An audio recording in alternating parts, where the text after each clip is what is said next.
220 работници од фабриката Леар во индустријската зона во Тетово синоќа после вечерата се пожалиле на болки во стомакот и повраќање. Раководството на Тетовската клиничка болница денес информираше дека задржан на понатамошно лекување е само еден работник чија здравствена состојба е добра. Сите останати се веќе пуштени на домашно лекување.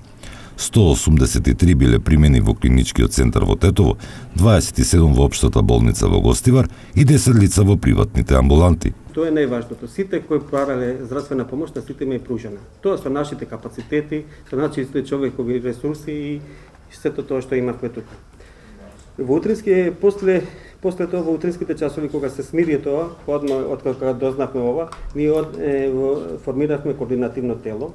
Тоа значи дека сите здравствени установи во Тетово, клиничка болница Тетова, здравствен дом, Институтот за јавно здравје, од санитарна инспекција и ние случаевите што беа сите ги пријавивме во Центарот за јавно здравје и Центарот за јавно здравје со Агенција за рана и санитарна инспекција се веќе излезени на терен. Вработените од третата смена синоќа вечерале макарони со мелено месо и сос.